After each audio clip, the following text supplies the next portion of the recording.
вечер, почитувани слушатели. Се разбира дека вие слушате емисијата Гласот на вистината. Јас сакам да ве поздравам и се разбира да ви посакам благослов Божи оваа вечер. Почитувани слушатели, повторно ќе кажам дека и оваа вечер е вечер по милоста Божја. Така да Господ на вистина сака да не благослови оваа вечер, да можеме да го слушаме Неговото Слово. Библијата вели дека Црквата, Божиот народ, го препознаваат и слушаат Божиот глас. Дали си дел ти од Црквата Христова или од невестата Христова? Тоа е прашање кое што би требало секој еден од нас да се запраша денеска. Дали сум дел од самата Црква? Почитувани слушатели, кои што вие слушате емисијата Гласот на вистината, од дома никој не може да изигрува Црква. Библијата многу јасно и гласно зборува кој ја воспостави Црквата.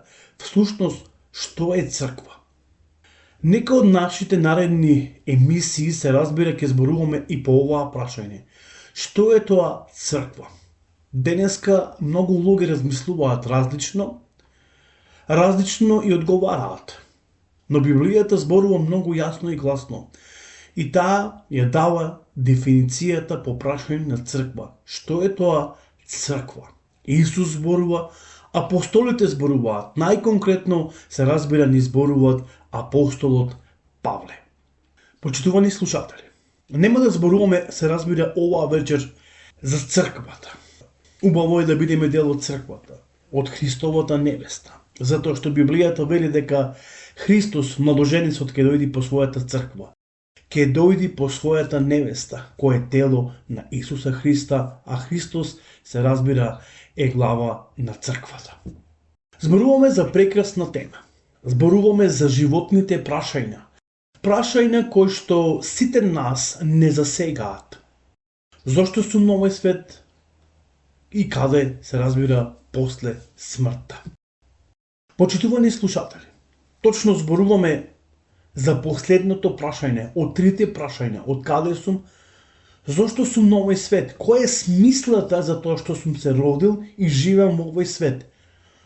Но исто така, каде после смртта? Дали се е до гробот или има нешто, се разбира, повеќе? Дали до сега некој има кажано, докажано, дека постои нешто повеќе после смртта?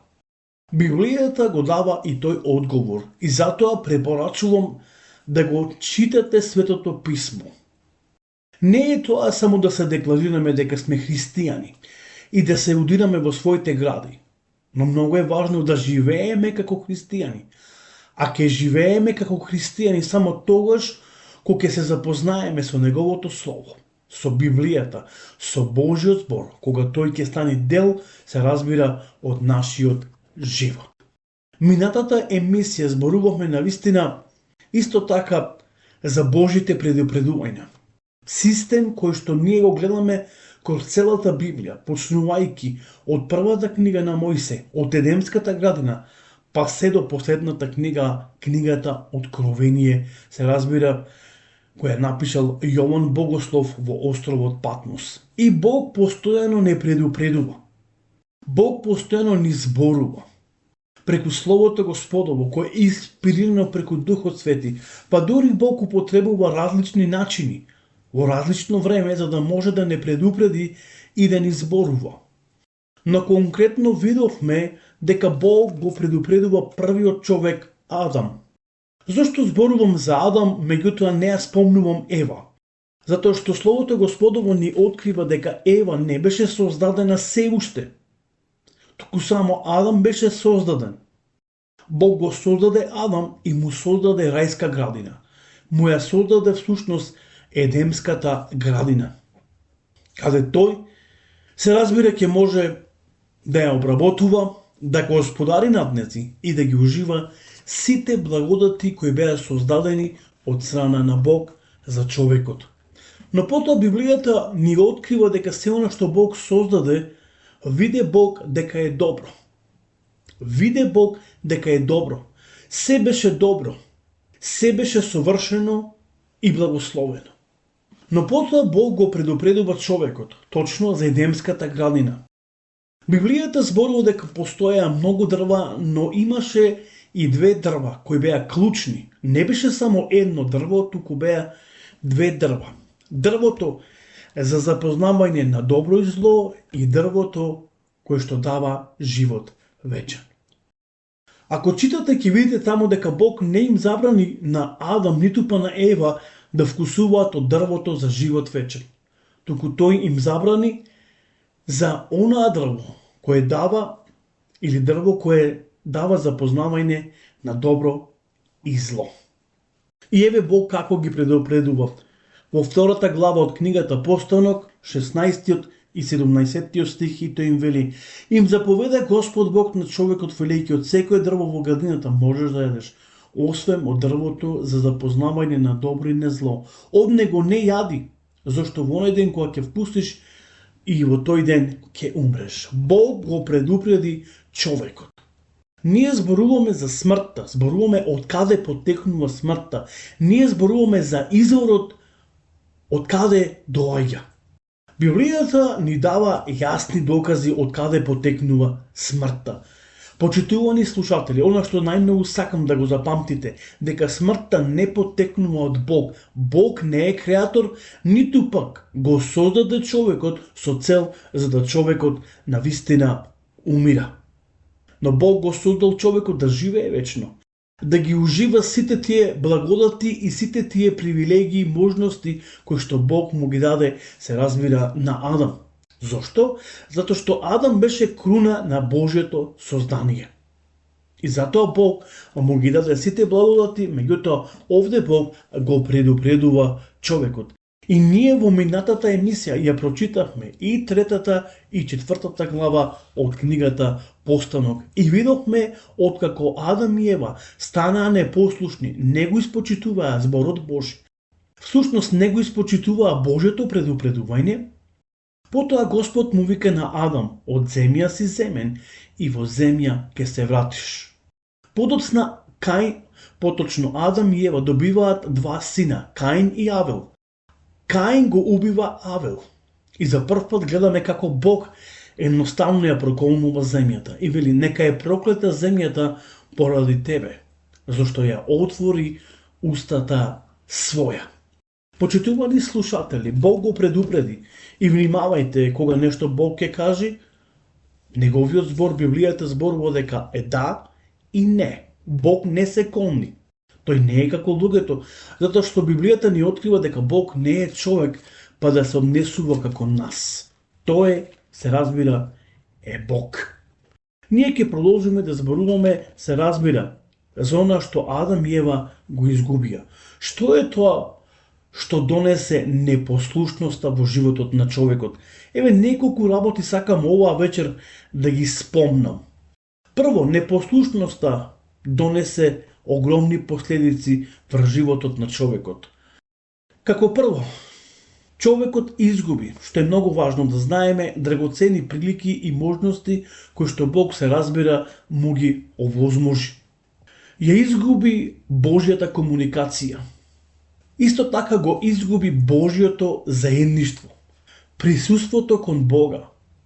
Можноста за да човекот го гледа Бога лице в лице, Адам ја изгуби. Потоа, беше протеран, се разбира, од Едемската градина, од рајот кој Бог му го создаде. Го изгуби мирот, за кој што сите ние сме денеска трагач, за кој што нешто што нас не ни достасува. Денеска во светот не постои продавница каде денеска може човекот да појде и да си купи мир. Точно Адам го изгуби Божјиот мир. И живееме во еден немир денеска во светот. И она што беше исто така, Адам го изгуби животот вечен. Како што реков, Адам стана непослушен кон Божјиот збор и го прекрши или ја прекрши Божјата заповед. Затоа што Господ му заповеда. Така вели Словото Господово, така Библијата ни објаснува. Еве ќе прочитаме во книгата Постанок, 5 глава, 5 стих. И еве што вели Библијата. И сите денови што ги проживеа Адам изнесува 930 години, а потоа Адам умре. Библијата јасно и гласно зборува. Бог за овие нешта го предупреди човекот. Но човекот, како што кажав, не го послуша Господа. Туку си тргна на свој пат. Всушност, Библијата сака да ни каже дека Адам ја избра смртта. Човекот е тој кој што ја избра смртта, а не Бог. Бог го предупреди за сето тоа, дека во кој ден ќе вкуси, во тој исти ден и ќе умре. Запомнете дека првиот човек кој Бог го создаде проживеа 930 години, а потоа и умре. Понатаму Библијата вели да го разпознаваат злото и да станат дел од злото. Замислете си. До тогаш тие не биле создадени за да го запознаваат злото и да бидат дел од самото зло. Затоа вели Бог, Адам стана еден од нас, знаејќи што е добро и што е зло. Гребот го поремети човековиот физички изглед. Еве зошто ние старееме.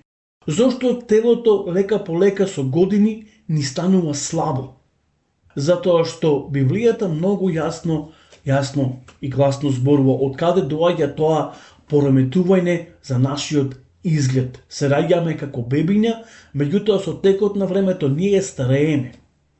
Старееме и замислете си како денеска би изгледал еден човек кој има 80-90 години. Во која форма е човекот? Без разлика колку да се преземат, да се прават операции и така натаму, сепак човекот старе и ја губи таа убавина за која Бог на почетокот, се разбира, го создаде. Гревот донесе болести врз човековата природа. Всушност, го наруши нашето здравје, поточно кажано, гревот влие врз нашата природа. Од каде доаѓаат болестите? Ние всушност се раѓаме така. Само зависи кога и во кое време ќе се рефлектираат, ќе се појаваат овие болести, како што се рак, тумор и многу други страшни болести кои што го пореметуваат нашето здравје и донесуваат смрт врз нас. Непослушноста или гревот го уништуваат она се што беше добро. Зато Библијата вели и виде Бог дека е добро. Се што беше добро, се што Бог создаде како добро, гревот тоа сето го наруши и едноставно го уништи. Се што беше совршено и добро беше уништено. Затоа денес живееме во еден ваков свет, каков што еве. Се е уништено.